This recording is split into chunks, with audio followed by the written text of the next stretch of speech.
Hello, daily dose സ്പൈസസിന്റെ പുതിയൊരു വീഡിയോയിലേക്ക് എല്ലാവർക്കും സ്വാഗതം. ഇന്നത്തെ വീഡിയോയിൽ നമ്മൾ കാണാൻ പോകുന്നത് കോവയ്ക്ക വെച്ചുള്ള ഒരു നല്ല ഫ്രൈഡ് റെസിപ്പിയാണ്. കോവയ്ക്ക വെച്ച് മെഴുക്കുവരട്ടിയൊക്കെ ഉണ്ടാക്കാറുണ്ടല്ലേ. അപ്പോൾ നമുക്ക് ഈ കോവയ്ക്ക വെച്ച് നല്ലൊരു ഫ്രൈ ഉണ്ടാക്കാം. അപ്പോൾ നമ്മുടെ കോവയ്ക്ക ഫ്രൈ എങ്ങനെ ഉണ്ടാക്കുന്നത് നോക്കാം. ഫ്രൈ ചെയ്യാനായിട്ട് ഞാനിവിടെ 1/2 കിലോ കോവയ്ക്കയാണ് എടുത്തിരിക്കുന്നത്. കോവയ്ക്ക നല്ലതുപോലെ കഴുകി വൃത്തിയാക്കി ഒരു കോവയ്ക്ക 3ആയിട്ട് അരിഞ്ഞാണ് ഞാനിവിടെ എടുത്തിരിക്കുന്നത്.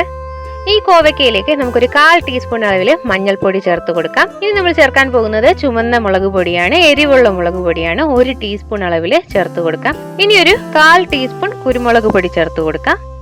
ഇതിലേക്ക് ഒരു 1/4 ടീസ്പൂൺ ഗരം മസാല ചേർത്ത് കൊടുക്കാം.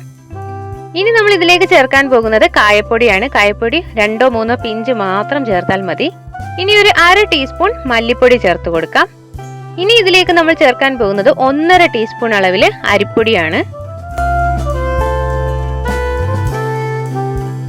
ഇനി ഇതിലേക്ക് 1/2 ടീസ്പൂൺ അളവിൽ നാരങ്ങ നീരും കൂടി ചേർത്ത് കൊടുക്കാം. ഒരു 1/2 ടീസ്പൂൺ ഉപ്പും കൂടി ചേർത്തിട്ട് നമുക്കിത് നല്ലതുപോലെ ഒന്ന് മിക്സ് ചെയ്തെടുക്കാം. അപ്പോൾ നല്ല തിരക്കൊക്കെ കാരണം കഴിഞ്ഞ കുറേ വീഡിയോയ്ക്ക് വോയിസ് കൊടുക്കാൻ പറ്റിയിരുന്നില്ല. അപ്പോൾ ഞാൻ വോയിസ് ഇല്ലാതെയാണ് വീഡിയോസ് അപ്ലോഡ് ചെയ്തിരുന്നത്. നമ്മുടെ വ്യൂസൊക്കെ വളരെ കുറഞ്ഞു പോയിട്ടുണ്ടായിരുന്നു. അപ്പോൾ കണ്ടിട്ടില്ലാത്തവർ അതൊക്കെ ഒന്ന് ചെക്ക് ചെയ്തേക്കണേ.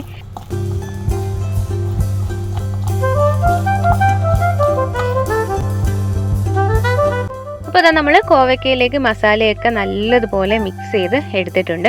ഇനി നമുക്കിത് അല്പം നേരം ഇതൊന്ന് റെസ്റ്റ് ചെയ്യാൻ വെക്കണം. അപ്പോൾ ആ മസാലയൊക്കെ അതിലോട്ടൊന്ന് നല്ലതുപോലെ പിടിക്കണം. ഇനി ഒരു പാൻ അടുപ്പത്തേക്ക് വെക്കാം. പാൻ ഒന്ന് ചൂടായി വരുമ്പോഴത്തേക്ക് ഒരു 1.5 ടേബിൾ സ്പൂൺ അളവിൽ വെളിച്ചെണ്ണ ചേർത്ത് കൊടുക്കാം. എണ്ണയൊന്ന് ചൂടായി വരുമ്പോഴത്തേക്ക് നമുക്കിതിലേക്ക് വെളുത്തുള്ളി ചേർത്ത് കൊടുക്കാം. ഇതൊരു 7-8 വെളുത്തുള്ളിയുണ്ട്, ജസ്റ്റ് ഒന്ന് ചതച്ചെടുത്തിരിക്കുകയാണ്. വെളുത്തുള്ളി ഞാനിവിടെ തൊലിയോടുകൂടി തന്നെയാണ് എടുത്തിരിക്കുന്നത്. വെളുത്തുള്ളിയുടെ ഒരു പച്ച മണമൊക്കെ ഒന്ന് മാറുന്നത് വരെ നമുക്കൊന്ന് വഴറ്റിയെടുക്കാം.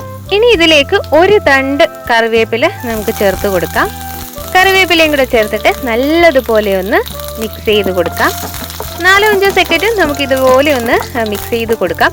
എന്നിട്ട് നമ്മൾ മാരിനേറ്റ് ചെയ്ത് വെച്ചിരിക്കുന്ന കോവയ്ക്ക പീസസ് ഇതിലോട്ട് ഇട്ട് കൊടുക്കാം.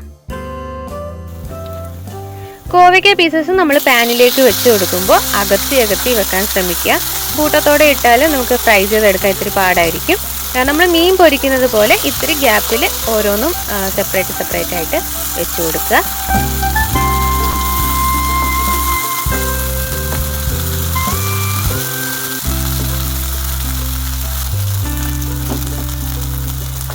ഒരു സൈഡ് മുരിഞ്ഞ് വരുമ്പോഴത്തേക്ക് നമുക്ക് അത് തിരിച്ചിട്ട് അടുത്ത സൈഡും കൂടി വേവിച്ചെടുക്കാം.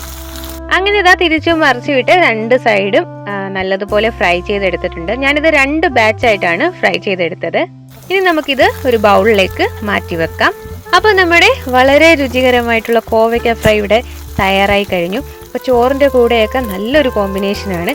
നിങ്ങൾക്ക് മീൻ ഇഷ്ടമല്ലാത്തവർക്കോ അല്ലെങ്കിൽ മീൻ കിട്ടാത്ത സമയത്തോ ഒക്കെ മീനിന് പകരമായിട്ട് നമുക്ക് യൂസ് ചെയ്യാവുന്ന ഒരു ഡിഷ് കൂടിയാണ് ഈ കോവയ്ക്ക ഫ്രൈ.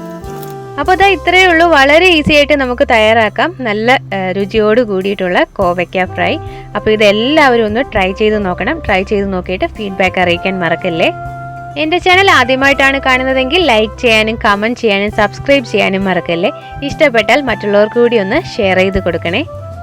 വീഡിയോസ് കണ്ടിട്ടുള്ള അഭിപ്രായങ്ങൾ കമൻ്റായിട്ട് ഇടാൻ മറക്കരുത്. നിങ്ങളുടെ കമൻ്റാണ് എനിക്ക് പുതിയ വീഡിയോസ് ഇടാനുള്ള ഒരു ഊർജ്ജം. പുതിയ വീഡിയോസിനും എല്ലാവരുടെയും സപ്പോർട്ട് പ്രതീക്ഷിക്കുന്നു. അപ്പോൾ പുതിയൊരു വീഡിയോയുമായി ഉടൻ തന്നെ കാണാം.